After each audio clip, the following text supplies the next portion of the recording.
ஆன்மீக உறவுகள் அனைவருக்கும் என் அன்பான வணக்கங்கள். நாளைய தினம் ஆங்கில மாதத்தின் கடைசி அமாவாசை 30/12/2024 திங்கட்கிழமையில் அமாவாசை வருது. இது ரொம்பவே சிறப்பான ஒன்று. அதுவும் இல்லாமல் நாளைய தினம் அனுமன் ஜெயந்தியும் வருது. நாளைய தினம் கட்டாயம் முன்னோர்கள் வழிபாட்டை செய்யுங்க, குலதெய்வ வழிபாட்டையும் செய்யுங்க. இந்த நாளை தவற விடாதீங்க. நம்முடைய குடும்பம் நம்ம குடும்பத்தில் அனைவரும் ஆரோக்கியமாகவும் செல்வ செழிப்போடும் இருக்கணும். நம்முடைய தலைமுறை எல்லாம் செல்வ செழிப்போட நல்ல அமோகமான ஒரு வாழ்க்கை வாழணும் அப்படின்னு நினச்சா கட்டாயம் குலதெய்வ வழிபாடும் முன்னோர் வழிபாடும் செய்வது சிறப்பு. நாளைய தினம் அனுமன் ஜெயந்திங்கிறதுனால கட்டாயம் நீங்கள் அனுமர் பெருமா கோயிலுக்கு போயிட்டு அனுமரை தரிசனம் பண்ணிட்டு வாங்க. ஆஞ்சநேயருக்கு செந்துரமும் வெண்ணையும் வாங்கி கொடுங்க. போகும்பொழுது துளசி இலை மாலை இல்லைனாக்கா வெற்றிலை மாலை எடுத்துக்கிட்டு போகிறது ரொம்ப ரொம்ப சிறப்பு வாய்ந்தது. நம்ம வாழ்க்கையில் இருக்கக்கூடிய அனைத்து தடைகளும் நீங்கள் கட்டாயம் நாளைய தினம் அனுமன் ஆஞ்சநேயர் கோயிலுக்கு போயிட்டு வழிபாடு செய்யுங்க. இது எல்லாத்தையும் செய்து முடிங்க. நாளைய தினம் அமாவாசையில் செய்யக்கூடிய ஒரு எளிமையான பரிகாரத்தை இந்த பதிவில் இப்போ பார்க்கலாம். இந்த ஒரு பரிகாரம் கட்டாயம் உங்கள் வாழ்க்கையில் வசந்தத்தை கொடுக்கும்.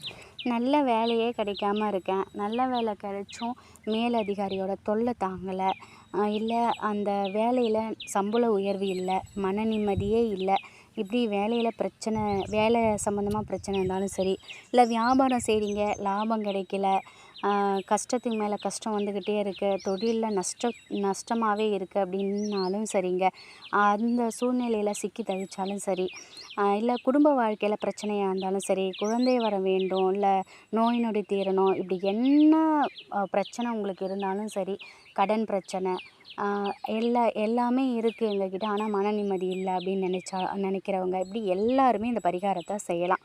அமாவாசை நாள் அன்னைக்கு அரச மரத்தை 27 முறை சுற்றணும். அரச மரத்தடியில் பிள்ளையார் இருந்தாலும் சரி, பிள்ளையார் இல்லைனாலும் சரி, அரச மரத்தை 27 முறை அமாவாசை நாளில் சுற்றணும். அதுவும் காலை நேரத்தில் சுற்றணும். உங்களுடைய கஷ்டங்கள் கண்டிப்பாக விலகும். மதியம் 11 மணிக்கு முன்னாடியே இந்த பரிகாரத்தை செஞ்சிடுங்க. 2 கைப்பிடி அளவுக்கு அரிசி எடுத்துக்கோங்க. அதை நல்லா தண்ணியில் போட்டு ஊற வச்சுக்கோங்க. 1.5 மணி நேரம் இல்லை 2 மணி நேரம் நல்லா ஊற வச்சு அதுக்கப்புறம் வடிச்சுக்கோங்க. வடித்த அந்த பச்சரிசியை மிக்ஸி ஜாரில் போட்டு நல்லா அடித்து அதோட கொஞ்சம் வெல்லம், ஏலக்காய் எல்லாத்தையும் போட்டு நல்லா அடிச்சுக்கோங்க. இந்த பொடியை கையில் எடுத்துக்கிட்டு அரச மரத்தடிக்கு போங்க. காலையில் 11 மணிக்குள்ளேயே நீங்கள் இதெல்லாம் செஞ்சிடணும். அரச மரத்துக்கு போயிட்டு 27 முறை சுற்றிட்டு அரச மரத்தில் இருக்கக்கூடிய அந்த எறும்புகளுக்கு இந்த பொடியை நீங்கள் தூவி விடணும். அமாவாசை நாளில் உங்கள் கஷ்டங்கள்லாம் தீரணும் அப்படின்னு பிரார்த்தனை செஞ்சுக்கோங்க. எவ்வளோ பெரிய துன்பமாக இருந்தாலும் சரிங்க, நிச்சயமாக உங்கள் வாழ்க்கையை விட்டு விலகும். குறிப்பாக வேலை சம்மந்தப்பட்ட பிரச்சனைகள் எதுவாக இருந்தாலும் உடனடியாக அது தீரும். நல்ல வேலைக்காக முயற்சி செஞ்சிட்ருக்கிறவங்க, அரசாங்க வேலைக்காக காத்துட்ருக்கிறவங்க, இவங்களுக்கெல்லாம் இது ஒரு நல்ல வாய்ப்புனே சொல்லலாம். நம்முடைய கர்ம வினைகள் எல்லாம் கரைந்து போக சக்தி வாய்ந்த அமாவாசை நாளில் எறும்புகளுக்கு நம்ம தானம் செஞ்சுட்டு அரச மரத்தை சுற்றி வரும் பொழுது 30 முக்கோடி தேவர்களின் ஆசையும் நமக்கு கிடைக்கும். முடிந்தால் ஒரு முறை அரச மரத்தை வலம் நமஸ்காரம் பண்ணிக்கோங்க. 2வது முறை அரச மரத்தை சுற்றி நமஸ்காரம் செய்யுங்க. இப்படி 27 முறையும் சுற்றி நீங்கள் உங்களால் முடிஞ்சால் நீங்கள் நமஸ்காரம் பண்ணிக்கோங்க. இல்லைன்னா சுற்றிட்டாவது நீங்கள் வாங்க. உங்களுக்கான கர்ம வினைகள் வேகமாக குறைக்கப்படும். இதெல்லாம் என்ன பரிகாரமா, எங்களுக்கு தெரியும் அப்படின்னு நீங்கள் நினைக்கலாம். ஆனால் இந்த பரிகாரத்தை அமாவாசைனால் நம்பிக்கையோடு செய்யணும். நம்பிக்கையோடு செய்கிறவங்களுக்கு வாழ்க்கையில் நிச்சயமாக வசந்தம் வீசும். எதை பற்றியும் நீங்கள் கவலைப்படாமல் நம்பிக்கை ஒன்றை மூலதனமாக வச்சு நீங்களும் இந்த பரிகாரத்தை செஞ்சு பாருங்கள். அரச மரம் வீட்டுக்கு பக்கத்தில் இல்லைன்னாலும் கோவில் குளங்களில் இருக்கும் மரத்துக்கு அடியில் போயிட்டு இந்த அரிசி மாவை தூவி விட்டுட்டு வாங்க.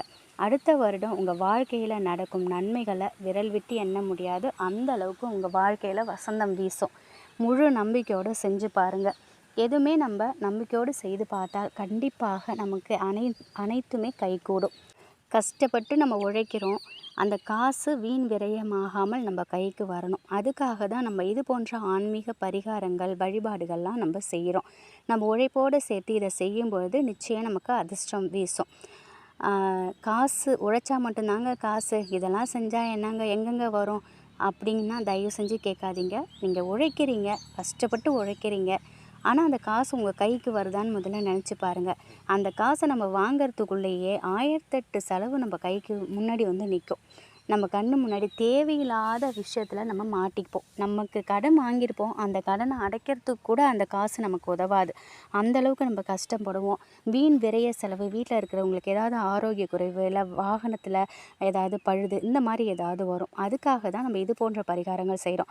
அதுவும் இந்த ஒரு பரிகாரம் வந்து நிச்சயமாக மிகப்பெரிய அளவில் உங்களுக்கு கை கொடுக்கும் அப்படின்னே சொல்லலாம். முழு நம்பிக்கையோடு செஞ்சு பாருங்கள். யாராவது ஒருத்தருக்கு நம்ம வந்து வயிறார சோறு போட்டாலே அதோட புண்ணியம் நமக்கு காலங்காலத்துக்கு இருக்கும்னு சொல்லுவாங்க. ஆனால் இந்த மாதிரி எறும்புகளுக்கு நம்ம தானம் செய்கிறது லட்சம் பேருக்கு நம்ம அன்னதானம் செய்த ஒரு பலன் நமக்கு கொடுக்கும். நம்பிக்கையோடு செய்து பாருங்கள். நிச்சயமாக நீங்கள் எதை நினச்சிக்கிட்டு நீங்கள் வந்து வேண்டிக்கிறீங்களோ அது மிக விரைவிலேயே அது வந்து உங்களுக்கு கைகூடுவதை நீங்கள் கண்கூடாக பார்க்கலாம். அதனால் முழு நம்பிக்கையோடு செய்யுங்க. இதை அலட்சியப்படுத்தாதீங்க. கட்டாயம் நாளைய தினம் செய்து பாருங்கள். நன்றி.